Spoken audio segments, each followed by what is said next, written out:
Welcome back. So when we left off, we had just reassembled the bulk of this engine. I've cleaned up the horseshoe stator, and I've ordered a replacement spark plug lead. And we've gone ahead and started putting parts in evaporust. Now take a look at this. This is an awesome example. I'm glad this happened. This is what happens when you when you throw something in evaporust that's both ferrous and rusty. Okay, so what we have here is the cast iron engine cover, and this is the dividing line between what was soaked and what wasn't. And you can see the finish is absolutely perfect. Absolutely perfect. We got to wash this off in water and move forward with this, but you can see the line of where the evaporust was and where it wasn't. And so I'm going to have to reposition this a few times while it's in the tank. And then once it's totally done, we're going to wash it off. But where it really works nicely is on sheet metal. Look at this. I don't know if you guys remember what this looked like. It wasn't pretty. This was completely rusted. Totally covered in a thick layer of rust. And now it's basically ready to be cleaned up and painted. And that, my friends, that's evaporust.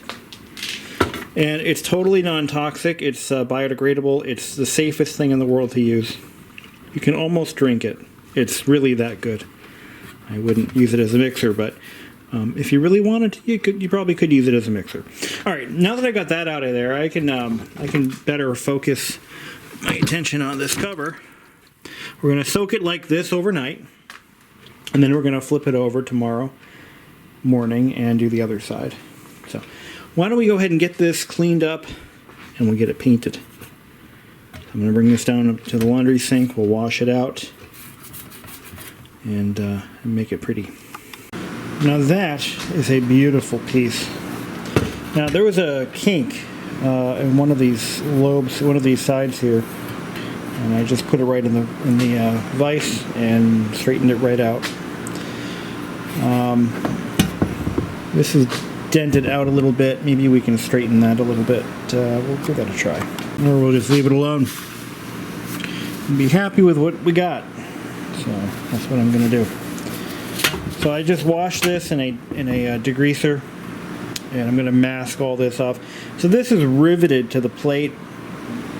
If it were screwed, I'd have it disassembled and paint it that way, but I don't want to have to re-rivet this. We'll leave it with the original rivets. I think it's best that way. Plate's in good shape. It's not cracked. So I should probably sand this real smooth, but there's a light texture here from the pitting. And I believe the other side has a similar problem. So let's just see what it looks like. Yeah, it looks like shit. But I'm not going to strip it and redo it. Unfortunately, the humidity started getting to it. It's actually very humid right now.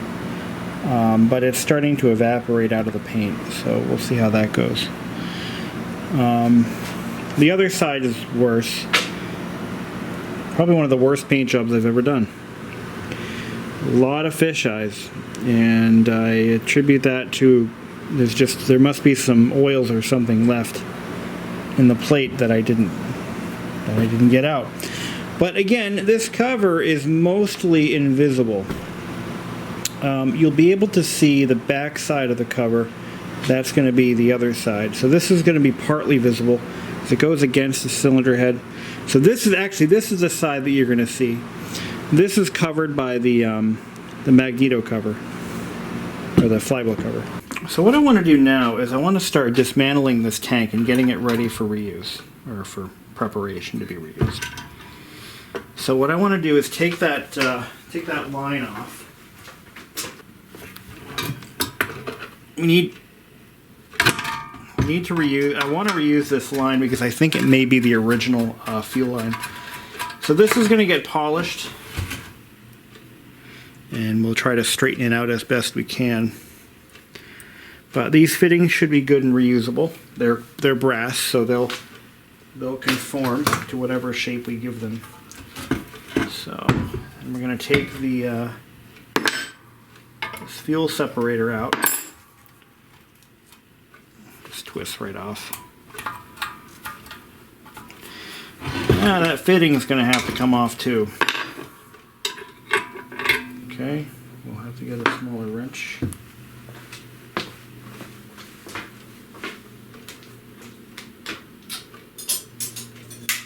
Try a 7/16. Good. So we'll take this brass fitting off. We're going to end up resealing all these threads anyway. I'm going to get some thread sealer. Hopefully that'll work.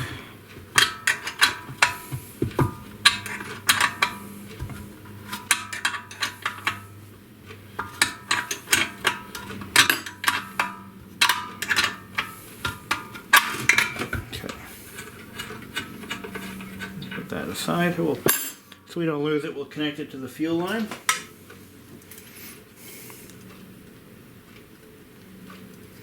I can already smell some major stale fuel in this line. If you know what stale fuel smells like, you know what I'm talking about. It's a very distinct odor. All right. Now what I'm going to do is I'm going to take this entire assembly and I'm going to dunk it in the evaporust tank. Oh my. It's clogged, but it's all there. A lot of crap in there. So the evaporust is going to remove the oxidization on this this valve handle, as well as the wire, this thing. So that's the idea. Let's do that. Look at all the crap in this. I'm going to take the air compressor to it. So the way this is designed, the fuel comes in this way, it goes through here, and then gravity feeds it back up and out. So, alright, into the bath you go. Okay, now we want to make sure that this gets it, yeah. This is going to be a challenge. I did spray these with whatchamacallit, and yeah, you know what I'm going to do with these? I'm going to let this tank soak like this. Okay, so that the rust that's on these bolts will disappear naturally. And that's how I'm going to do it. I don't think there's a better way to do this. So, but this tank is full of stuff. Look at this fuel seal. This fuel cap seal right here. Try to get the light on here. Look at that. That's some dried up cork there, buddy. So that we'll be able to get those bolts off and reuse them. Because another important aspect of restoring an engine like this is to reuse as much hardware as you can, because they're original once. So when you start putting, you know, random hardware on an engine like this one, it takes away the originality. Now, the one thing I'm going to have a hard time finding is a new head bolt. I need to measure out the length of the one that I need, but the problem is I don't know how long it's supposed to be. So, because I've got them in several different lengths. So let's see what we got here. See if I have one that's similar. Here, let's take these spacers off. And we'll lay these side by side and we'll try to figure out which bolt we need to order. And I'll just go ahead and try to find one. About that spark plug we looked at in the previous video, this is how it came out. This is for all intents and purposes, this plug's brand new. Look at this. It's like brand new. Got all the rust off, including the rust that was on the ceramic insulator. It looks brand new. And like I said, this plug has never been fired. There is no evidence of any carbon buildup, nothing. No, even a plug that's fired for 5 minutes is going to show some signs of use. Not this one. Welcome back. So let's take a look at how our cast iron engine cover looks after it's soaking. I'd say it's looking pretty good. Unfortunately, you can see where so I soaked it one direction one day and then another direction the other day, and you can see how that worked out. There's a nice rusted ridge, so we'll just have to soak it.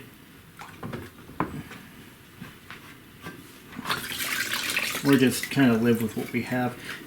Okay, so where are we now? So I picked up a couple of parts for this engine. I got so I got 2 mufflers to choose from. They're 3/4 inch NPT threaded mufflers. Now these are actually these are new old stock parts that my friend John picked up from a friend of his who owned a small engine shop. And I didn't realize what he had for parts, but he has an absolute treasure trove of NOS, Briggs, Tecumseh, Clinton, and Onan parts. But nothing quite this old. Nothing quite the age of this engine. So this is all from the hardware store. I got an NPT 3/4 inch NPT pipe fitting. I'm a little disappointed that it was made in China. It does say China on it, right? Yeah, that's unfortunate. We don't want Chinese parts on our Briggs motor, but I'm not going to save this, so we'll just have to deal with it. And what I'm going to do is we're going to reconstruct the exhaust system for this engine. So we had this pipe extension here. We'll just kind of loosely thread it together, and then we'll tighten it down later. And then we have the elbow.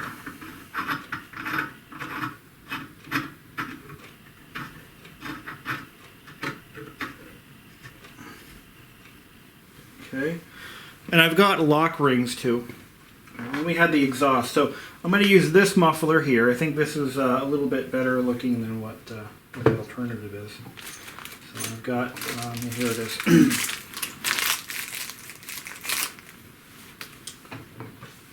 So this is a Briggs part. It actually, no, this is not a Briggs muffler. I'm sorry. This is just a generic muffler. He has a whole box of these. If anybody's looking for parts, let me know. I can hook you up. Good pricing. We'll thread this into here, like so. Look at that. So there's our new muffler. Can be angled down. I think it's supposed to be angled down. So let me take this back off. So as you all probably know, if you're watching this series and you're paying attention, I had a situation where one of my head bolts broke in half, and it led to me having to tap out this guy here, and it was kind of a nightmare. So I figured out what the size of the bolt was supposed to be, and I brought one to the hardware store with me. This is the original. This is I don't know what grade this is, but the closest I could find is this. This is a grade 8 bolt. This is a grade 8 bolt, and at least it was packaged as such. I thought grade 8 was iron, but I guess not. And it's exactly the same dimensions, the same shank, or same shoulder, same head size. Doesn't weigh as much, but you know, should be good enough. Now, as for the spacer, I lost a spacer somewhere in this garage. This is what they look like. This is the closest I could find in my local hardware store. We're gonna have to cut this down with a Sawzall or something. I'd really like to find this spacer, but that's what I found. That's what I got. So we have the hardware we need to put the head back together. So that's always a plus. All right. Let's try to get this gas tank apart. I may actually have to cut the bolts on those tank straps. I let this soak overnight in evaporust, and I've lubricated the hell out of it. Here's to trying, right? So I may be cutting these bolts off. You know what? I think I'm gonna. Okay, now I just want to prepare you folks for what you're about to see. This part has so much pitting on it. Look at this. Now, some of this pitting is from the casting process, but look at that. That is so bad. I cleaned this up as best I could. I think it's ready. It's starting to flash rust already, so we want to get this thing painted now. This is where I actually have a decal in order for this, so we'll have an original Briggs decal that's going to go right there once it's all painted up. And it's got a hole drilled right here. I don't know why. I don't know what that would be for. But it came from the Midwest. You know, I just want you to know how lucky I am to find this part, because, again, it's not like there's Briggs and Stratton Model A's on every street corner anymore. They're not exactly a very common engine these days. You don't just happen across them. They exist, but you know, they're hard to find. This mesh, I'm going to find new mesh. I'm going to try to find some more of this stuff, and we're going to replace this. It's riveted in place, and I'm going to have to do what I have to do to get that done. But we're going to drill these rivets out one by one and get this replaced. So, okay, let's see how it came out. Now, it's still a little wet, but the thing is, you know, it is such a rough casting. Now, this looks like it could be a paint defect, but it's actually in the casting. You know, it could be done in a way that looks... let's turn this light off, first of all. There we go. That's a little better. The casting is very rough. It would require monumental effort to... there's no rust on it. We took all the rust off. After much debilitation, I have decided to use the universal lockpick to undo these tank straps.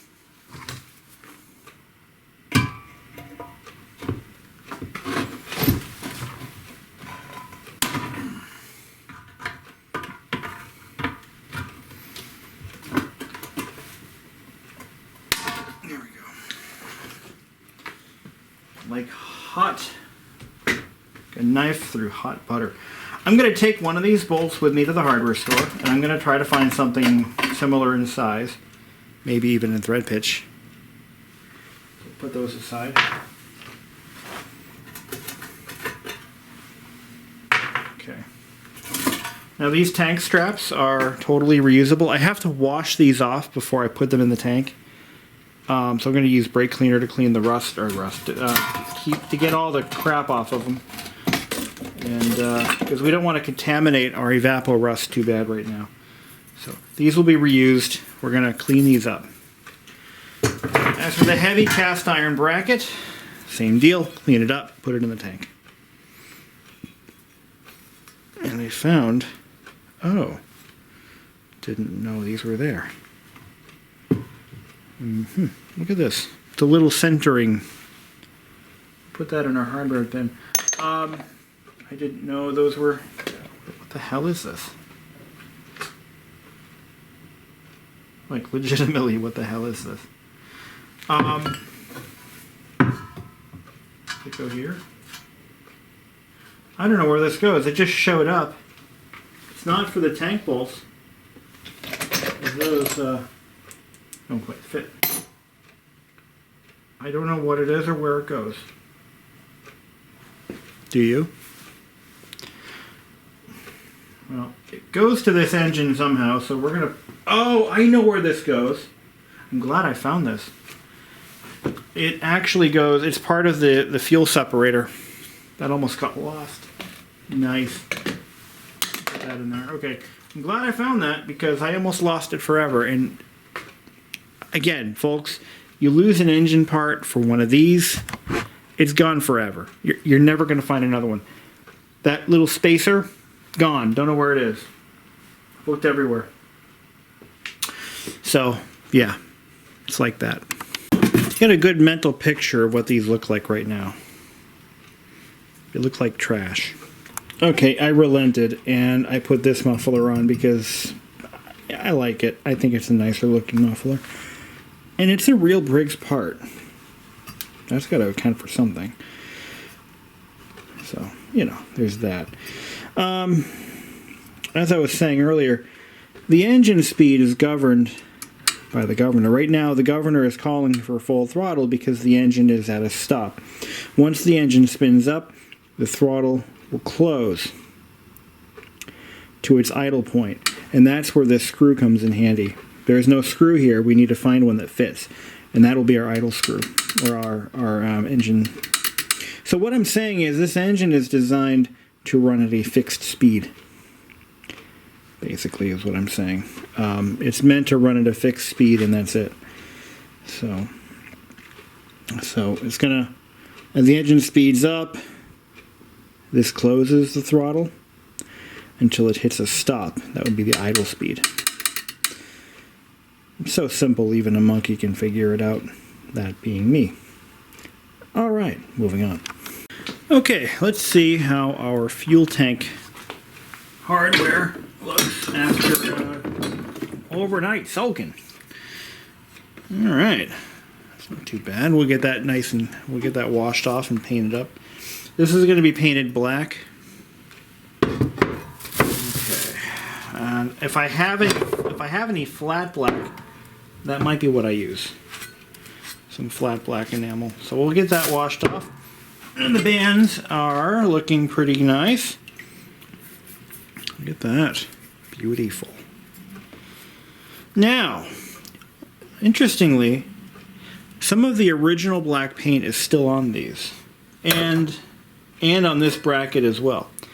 There's actually a surprisingly good amount of black paint still left on those. So, there's that.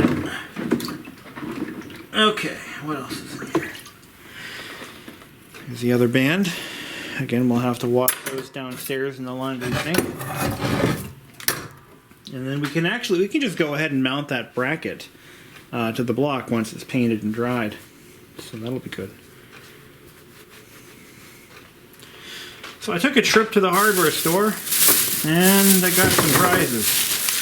Okay, what do we got? So, tell them what he's won. I've got new bolts for the fuel tank bracket. So these are going to be the new bolts that secure the fuel tank. I wish I had square nuts that would fit these, but they don't sell those at my local hardware store, so we'll just have to suffer with what we have. I got some of these. These are number 6 32 thread per inch brass screws. This is going to be the new throttle. The new idle speed control screw. Now we might actually shorten this guy up a little bit, but we'll have to get it running first, and then we'll make our adjustments. But that's the new brass idle speed adjustment screw. So how this works is pretty simple. When you start the engine, the throttle is wide open. As soon as the engine picks up speed, the governor takes over and pulls the throttle shut. And based on that position, based on the position of that screw, it can stop really high or really low. So that's what we got going on. It's a little different from a modern engine. And what I can tell is this engine was never fitted with any kind of a speed adjustment. It was a fixed speed engine, period. It ran at one speed and one speed only. So the principle behind this is as the engine load increases and the speed decreases, the governor will begin to relax. It'll open up the throttle a little bit. So if the load is really high, it's going to try to compensate by increasing or opening the throttle a little bit more. When the load suddenly decreases, it snaps back to where it's supposed to be at the basic idle speed. Okay, I also picked up a few things. Before we get into that, I want to show you my solution for the missing head bolt. So, as we all know, I had to replace one of the head bolts. And I replaced it with this. And I bought a steel spacer. And that steel spacer has been cut down to the 1-inch size that it's supposed to be. Here it is. So this is our new head bolt and spacer. Thought you guys might like to see that. I did lose a spacer. So there's, that happened. So our fuel separator, that cleaned up real nice. I used the wire wheel for that. And this is almost ready to go back on. With one exception. Why do I think I'm missing something? Nope, I got it. It's right there. So this has been completely cleaned. Now to get the varnish out, I had to scrub the shit out of this bowl. It was really bad. And I actually ordered a new seal and a screen for this thing. So that'll seal up. So once those parts come in, that'll be nice. We're at a point now where we're going to take the fuel tank and we're going to stick it in our tank of goo, and we're going to try to derustify it. So it doesn't smell like fuel, so it hasn't had gas in it for a very long time. It did have some residual fuel, however, in the bowl. It's sinking in there. So I'm just going to have to reposition that every day or so and get until all the rust is gone. Alright, from the hardware store I now have a new set of flywheel cover bolts and split washers.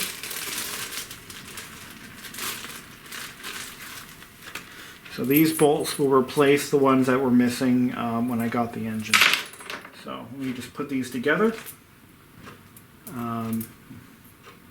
Where's my cylinder head? Right here. So these should fit the cylinder head brackets. I actually might have to go shorter on those. I think I went too long. Well, it depends on how much thread is left over at the end. So we'll see. If I thread these in all the way, does it interfere or not? It should be fine. I started cleaning up the cylinder head a little bit. I didn't really get very far with it because I have to take the guards off of my bench grinder so that I can really get in there. Now these actually should be screws, I think.